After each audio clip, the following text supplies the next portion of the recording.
22 अगस्त 2024 रात का समय था। उत्तराखंड की राजधानी देहरादून के बस स्टैंड से लगभग सभी लोग जा चुके थे।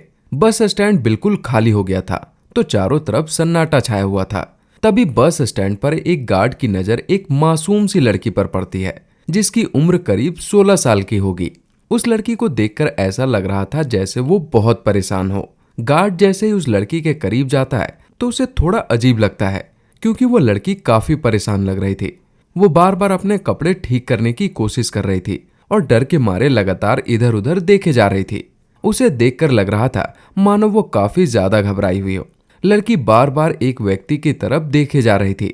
दरअसल एक व्यक्ति उसके बगल में घूम रहा था और लगातार उस लड़की को घूरे जा रहा था।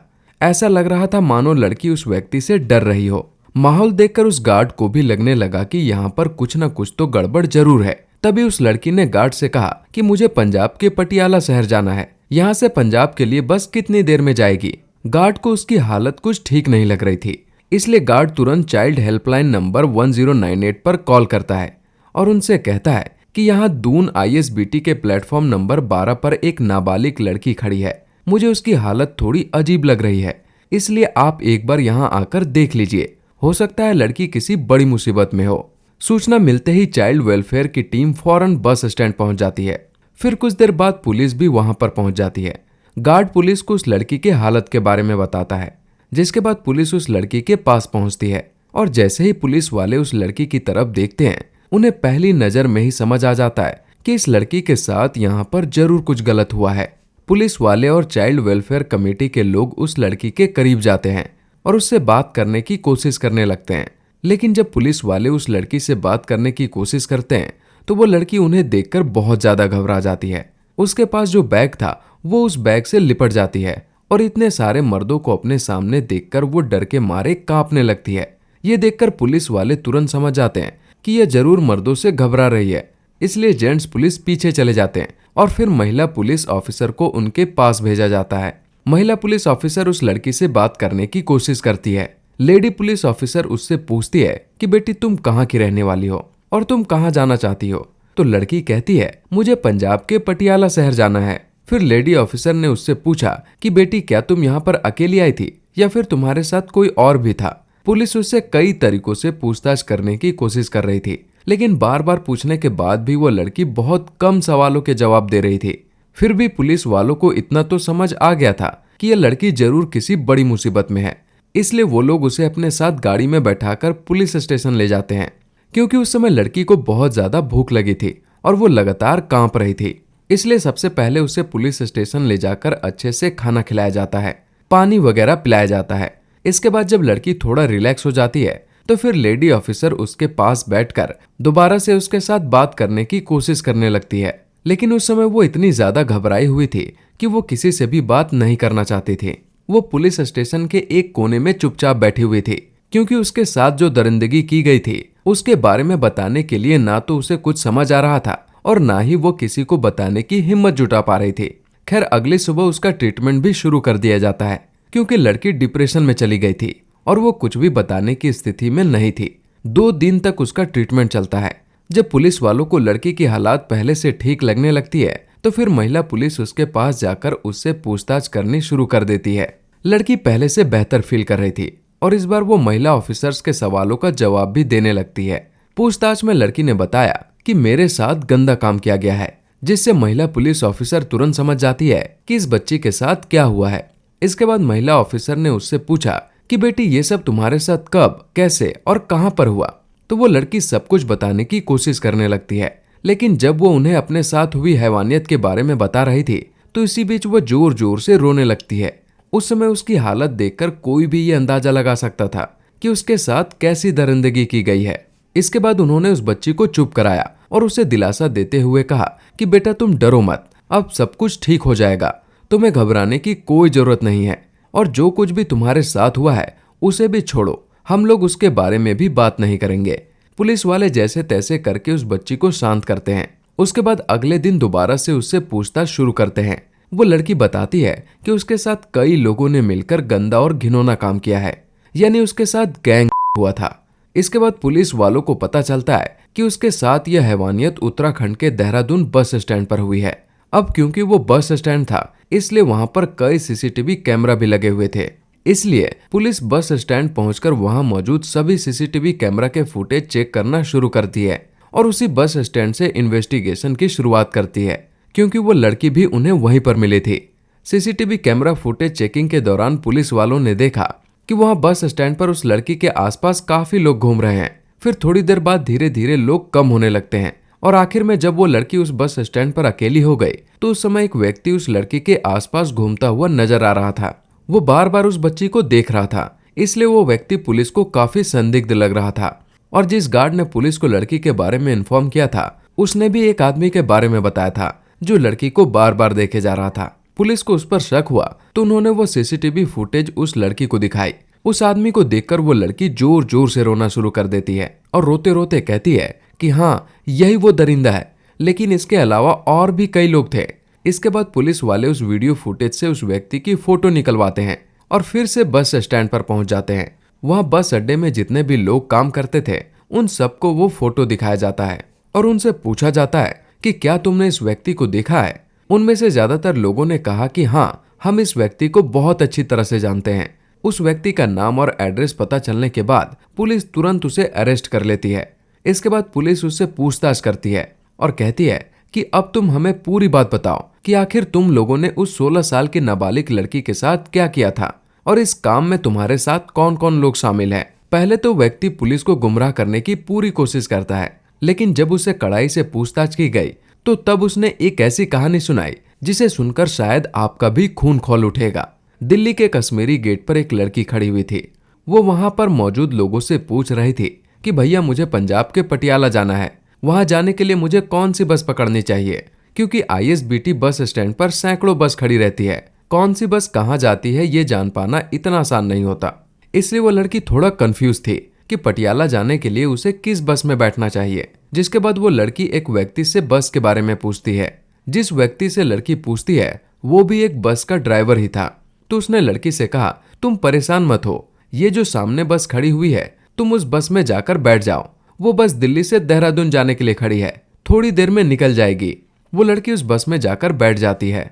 बस का ड्राइवर उस लड़की से ये भी कहता है कि तुमको बस का किराया देने की भी जरूरत नहीं है, जब तुम्हारा स्टॉप आएगा तो मैं तुम्हें बता दूंगा, तुम वहां पर उतर जाना। इसके बाद धीरे धीरे वो बस चलने लगती है और फिर वो बस रात करीब 10:30 बजे के आसपास उत्तराखंड की राजधानी देहरादून बस स्टैंड पर जाकर रुक जाती है। क्योंकि वो उस बस का आखिरी स्टॉप था, इसलिए सभी लोग एक एक करके उस बस से नीचे उतरने लगते हैं और जब सारे यात्री वहां से चले जाते हैं तो वो लड़की बस पर अकेली रह जाती है। इसके बाद उस बस का कंडक्टर और ड्राइवर उस लड़की के पास जाते हैं और उससे कहते हैं कि पटियाला यहाँ से थोड़ी ही दूर है, लेकिन उसके लिए तुम्हें यहाँ से दूसरी बस पकड़नी पड़ेगी और उस बस को निकलने में अभी थोड़ा टाइम है, तब तक तुम यहीं पर इंतजार कर लो, टाइम होते ही हम तुम्हें वहां पहुंचा देंगे। फिर बस का कंडक्टर और ड्राइवर उस लड़की को बस के पीछे वाली सीट पर लेकर चले जाते हैं और कहते हैं कि तुम यहाँ पर आराम से सो जाओ, जब टाइम होगा तो हम तुम्हें बता देंगे। वो लड़की बस के पीछे वाले सीट पर आराम से लेट जाती है। फिर बस का कंडक्टर और ड्राइवर दोनों उसके शरीर के अलग अलग हिस्सों को छूने की कोशिश करने लगते हैं और उसे परेशान करने लगते हैं। लड़की डर जाती है और उनका हाथ अपने ऊपर से हटाने की कोशिश करने लगती है, लेकिन बस का कंडक्टर और ड्राइवर उसे डराते धमकाते हैं और फिर धीरे धीरे उसके कपड़े उतारकर वो दोनों उसके साथ गंदा और घिनौना कृत्य करने लगते हैं। कंडक्टर और ड्राइवर बारी बारी से उस बच्ची के साथ दरिंदगी कर रहे थे और वो बच्ची चीख चिल्ला रही थी। उस समय ठीक उन्हीं के बराबर में एक और बस खड़ी हुई थी जो कि ऋषिकेश से दिल्ली रूट के लिए चलती थी। उस लड़की की चीखें वहां तक पहुंच जाती है। उस गाड़ी के अंदर 2 ड्राइवर बैठे हुए थे। लड़की की चीखने की आवाज सुनकर वो दोनों भी उस बस में पहुंच जाते हैं। बस के अंदर पहुंचकर वो देखते हैं कि उस गाड़ी में एक लड़की बुरी हालत में पड़ी हुई है और उस बस का कंडक्टर और ड्राइवर उस लड़की के साथ गंदा और घिनौना काम कर रहे हैं। उस बच्चे की मदद करने के बजाय उल्टा वो दोनों ड्राइवर भी ये कहते हैं कि अब हम भी इस लड़की के साथ ऐसा ही करेंगे। इस पर पहले दोनों कंडक्टर और ड्राइवर कहते हैं कि कोई बात नहीं, आप भी करो, और इस तरह लगभग 2 घंटे का समय बीत जाता है। उस लड़की के साथ लगातार ऐसे ही गंदा और घिनौना कृत्य होता रहता है। वो चारों उस लड़की के साथ बारी बारी से बलात्कार करते रहते हैं। जिसके बाद उस गाड़ी का कंडक्टर जो उस लड़की को दिल्ली से अपने साथ लेकर आया था, वो कहता है कि मेरे पास टिकट के पैसे हैं, मैं ये पैसे कैशियर के पास जमा करके आता हूँ। इतना कहकर वो कंडक्टर वहां से चला जाता है। इधर ये तीनों हैवान उस लड़की के साथ दरिंदगी करते रहते हैं। उधर कंडक्टर कैशियर के पास जाता है और जो टिकट के पैसे उसने पैसेंजर से यानी यात्रियों से कलेक्ट किए थे उन्हें जमा कराने लगता है। लेकिन तभी कैशियर उससे कहता है कि तुम्हारी गाड़ी तो दिल्ली से रात 10:30 बजे के आसपास बस स्टैंड पर आ चुकी थी, तो फिर तुम 2-2.5 घंटे के बाद कैश जमा कराने क्यों आए हो और इतनी देर तक तुम कहाँ थे? पहले तो वो कंडक्टर कहता है कि साहब बस ऐसे ही मैं थोड़ा बिजी हो गया था जिसकी वजह से आज मैं लेट हो गया। लेकिन जब कैशियर ने उसे तरह तरह के सवाल पूछने शुरू किए तो वो उसके सवालों के सामने ज्यादा देर टिक नहीं पाया और आखिर में उसने कैशियर से कहा कि साहब मेरी गाड़ी के अंदर एक 16 साल की लड़की है, अगर आपको भी मजा लेना है तो चलो। कैशियर ने जैसे ही ये बात सुनी तो वो भी उसके साथ जाने के लिए तैयार हो गया।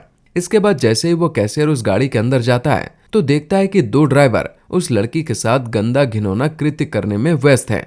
लेकिन जैसे ही दोनों ड्राइवर की नजर कैशियर पर पड़ती है तो वो लोग कैशियर को देखकर कहते हैं कि पहले साहब को करने दो, हम लोग बाद में कर लेंगे।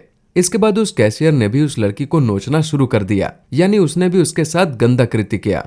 और इस तरह पहले कंडक्टर, फिर ड्राइवर, फिर उनके पास में जो गाड़ी खड़ी हुई थी जो ऋषिकेश से दिल्ली के लिए चलती थी उसमें बैठे हुए और 2 ड्राइवर और आखिर में कैशियर, कुल 5 लोग मिलकर उस लड़की के साथ बारी बारी से सामूहिक बलात्कार कर रहे थे। और जब वो लड़की चीखने की कोशिश कर रही थी, शोर मचाने की कोशिश कर रही थी, तो वो लोग उसे डरा धमकाकर चुप करा देते थे और उससे कहते थे कि तुम पटियाला जाना चाहती हो या नहीं, हमें कुछ देर और करने दो, फिर हम तुम्हें पटियाला वाली बस में छोड़ देंगे। उस 16 साल की लड़की को समझ नहीं आ रहा था कि आखिर उसके साथ ये क्या हो रहा है। कुछ समय बाद तो उसकी मानसिक स्थिति भी बिगड़ने लग गई थी, लेकिन फिर किसी तरह वो लड़की वहां से निकलने में कामयाब हो जाती है या फिर उसे जाने दे दिया जाता है। इसके बाद वो लड़की रूट नंबर 12 के प्लेटफॉर्म पर पहुंचती है। वहां खड़ी होकर वो बस का इंतजार करने लगती है। वहीं पर मौजूद गार्ड की नजर उस लड़की पर पड़ती है। गार्ड देखता है कि एक संदिग्ध व्यक्ति जो कि बस का कंडक्टर था वो उस लड़की के इर्द गिर्द घूम रहा था और बार बार उस लड़की के करीब जाने की कोशिश कर रहा था। दरअसल उस कंडक्टर को अब डर सताने लगा था कि कहीं यह लड़की किसी को कुछ बता न दे, इसलिए वो लड़की को बस स्टैंड से हटाना चाहता था। उसी समय गार्ड के कॉल करने पर चाइल्ड वेलफेयर कमेटी के लोग वहां पहुंच जाते हैं और उनके साथ ही पुलिस भी मौके पर पहुंच जाती है। इसके बाद पुलिस उस सीसीटीवी के आधार पर पहले उस कंडक्टर को अरेस्ट करती है जो कि संदिग्ध लग रहा था और जब उससे पूछताछ की जाती है तो उसके दिए गए बयान के आधार पर 4 और लोगों को अरेस्ट किया जाता है। इसके बाद एसएसपी राजेश कुमार द्वारा उन 5 के खिलाफ 17 अगस्त 2024 को एफआईआर दर्ज कर ली जाती है। लेकिन सबसे बड़ा सवाल यह था कि आखिर वो लड़की कौन थी और कहाँ की रहने वाली थी। जब इस बारे में उस लड़की से पूछा गया तो इस पर लड़की ने बताया कि वह पंजाब के पटियाला की रहने वाली है और उसके माँ और बाप दोनों मर चुके हैं। लेकिन जब पुलिस जांच पड़ताल करती है तो पता चलता है कि वो लड़की उत्तर प्रदेश के जिला मुरादाबाद के किसी गांव की रहने वाली है। इसके बाद देहरादून पुलिस उस गांव में गए और उन्होंने पाया कि उसके माँ बाप अभी जिंदा हैं। इन सब परिस्थितियों को देखते हुए लड़की को बाल निकेतन भेज दिया गया। अब ऐसा लगता है कि इस तरह का गंदा और घिनौना काम करने वाले लोगों को शायद कानून का कोई डर नहीं रहा, क्योंकि देश में अक्सर इस तरह की दरिंदगी की वारदात का हो जाना अपने आप में एक बहुत बड़ा सवाल है। और जो कुछ इस लड़की के साथ हुआ वो वाकई बहुत भयानक और डराने वाला है।